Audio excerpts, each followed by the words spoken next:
Welcome to This Explainer. Today we're taking a slightly different, much darker path than usual. We normally spend our time exploring complex theories and intricate data, right? Well, today we're stripping all of that academic stuff away and diving straight into the visceral. We're going to walk through a structured analysis of 3 gripping, real-life accounts that play on one of our absolute most primal fears. So settle in, pay close attention to the details we're about to lay out, and prepare to have your fundamental sense of security deeply, deeply challenged. It's a protocol we're all incredibly familiar with at this point. Whether you're in a school, an office building, or just a public space, the lockdown procedure is practically a universal standard. And the entire mechanism, the whole shebang, is engineered around one single premise: create a solid barrier between the innocent people inside and the active threat on the outside. But what happens when that core premise completely fails? What happens when the walls, the locked doors, and the forced silence meant to protect you become the exact things trapping you with a predator? That is the chilling reality we are investigating today. Section 1. The illusion of safety. We naturally rely on protocols to give us peace of mind, but honestly, these systems are incredibly fragile. Think about a standard lockdown. It usually provides at least some semblance of control, right? Teachers or managers are present, the lights might still be on, you're given clear instructions, but the reality our first subjects faced was completely different. They were trapped in a dark basement area known as the chamber. Instead of order, they were plunged into complete darkness. They were trapped in a bathroom with zero communication, completely and utterly cut off from the organized safety net, just one single floor above their heads. Case File 1. The Chamber. Picture this. Our subjects are 2 16-year-old high school juniors who sneaked out to a basement bathroom during an astronomy quiz. Suddenly, a lockdown text arrives on their phones. They step out into the hallway, only to find the usually bright corridors pitch black, and they see a strange man emerging from the shadows. Absolutely panicked, they retreat to a corner bathroom stall. This basement has no intercoms, no heaters, no ventilation. It's just complete oppressive silence. The only things they can hear are their own frantic breathing and the slow, agonizing drip of the sink. And then, the bathroom door slowly opens, someone walks directly toward their side of the bathroom. The footsteps stop, and they're instantly replaced by heavy, out-of-breath panting right outside their stall door. In this moment of pure, unfiltered terror, a completely natural human reaction almost cost these kids everything. The room is so deathly silent that when one of the boys leans over to just barely whisper a plan to crawl out, it cuts through the dark like a megaphone. The heavy breathing outside stops instantly. The intruder heard them. He immediately throws his weight against their stall door, desperately trying to force his way inside. Driven entirely by pure adrenaline, the boys drop to the floor and frantically army crawl under the sidewalls, moving from stall to stall. They emerge on the other side while the man is aggressively pounding on the door behind them. They burst out of the bathroom into the hallway, completely desperate for sanctuary, and literally pound on their astronomy teacher's door. He manages to let them in just in the nick of time, but as the teacher is locking the door, he spots a terrifying detail that the boys actually missed in the dark. There's a gun sticking right out of the intruder's pocket. Moments later, this armed man is at their classroom door.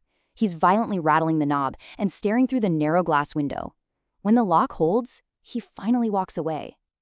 The boys and their entire class are forced to sit there in agonizing, total silence for over an hour before a police tactical unit finally evacuates them. And the suspect? He vanished. Case File 2. The Locker Room. For this next investigation, I want you to put yourself in the shoes of a 20-year veteran police officer responding to a middle school lockdown on a dark, stormy day. The officer arrives on scene and immediately spots a suspicious white van parked out back. It's completely locked and empty. When he enters the school, he realizes the power has been cut, so he unholsters his flashlight and his gun to navigate these pitch-black hallways. In the lobby, terrified office staff whisper a warning to him. They tell him to check the boys' locker room, but to be incredibly careful because the intruder might be armed. Backup is on the way, but he has to proceed alone right now. He quietly pushes open the heavy doors to the windowless locker room. Inside, there is absolutely no natural light whatsoever. The only constant sound is this low, eerie drone of white noise coming from an overhead ceiling vent. But underneath that hum, the veteran officer hears something that literally makes his blood run cold. Faint scratching, little metallic dings echoing off the locker doors. The tension in this blacked-out room is so suffocating, he later admits he was too terrified to even announce his presence. As he creeps slowly through the dark, there's a sudden, violent slam of a locker door echoing from the adjoining football team locker room.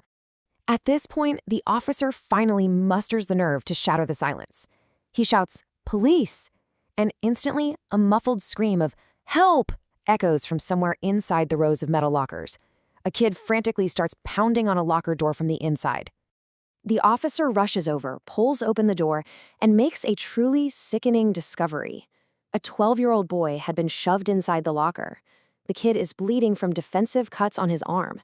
It turns out the armed intruder had been using the chaos and cover of the lockdown to quietly drag this resisting child out the back doors toward that white van. By the time the officer secures the bleeding boy and runs back outside, the van is completely gone.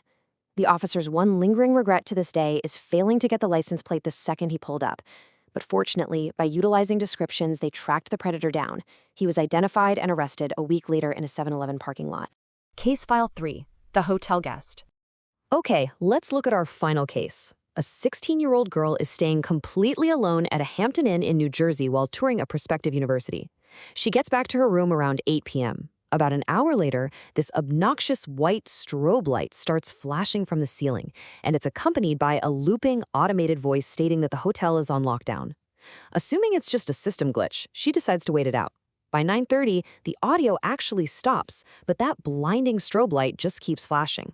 Annoyed, she turns off the main room lights, gets under the covers, and just watches TV in the dark, trying her best to ignore the intermittent flashes of bright white light. Out of nowhere, the room phone rings. It's the front desk.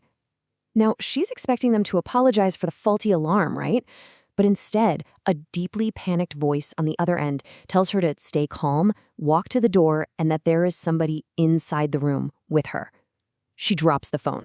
Sitting there in the dark, illuminated only by the rhythmic flash of that lockdown strobe light and the faint glow of the TV, she frantically scans the room. She looks under the bed, empty, the bathroom, empty, and then her eyes lock on to the wooden sliding closet door just feet away from her bed.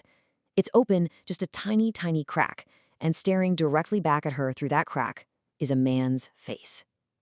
The very instant they make eye contact, the closet door silently slides shut. She absolutely bolts out of the room in sheer terror. The aftermath of this one is profoundly disturbing. Security footage later revealed that an older man had been wandering the halls, specifically targeting her door. He had somehow managed to acquire a master key card. He entered the room before she even returned for the night, and he had been standing in that dark closet, watching her undress, watching her lay in bed watching TV for well over an hour while that lockdown alarm blared. When authorities finally escorted him out in chains, he made deliberate, chilling eye contact with her as he walked past. Nowhere is truly safe. So, what do these 3 harrowing accounts actually reveal to us? They show us that protocols, heavy locks, and concrete walls are entirely passive. They are just tools. True safety? That requires constant, active situational awareness. I want you to think about your own bedroom, your office, your classroom. Think about the spaces where you let your guard down entirely. We naturally assume that locking the door keeps the danger on the outside. But based on the terrifying structural breakdowns we've analyzed today, you really have to ask yourself, are you actually locking the danger out? Or are you just locking yourself in? Keep your eyes open out there. Until next time.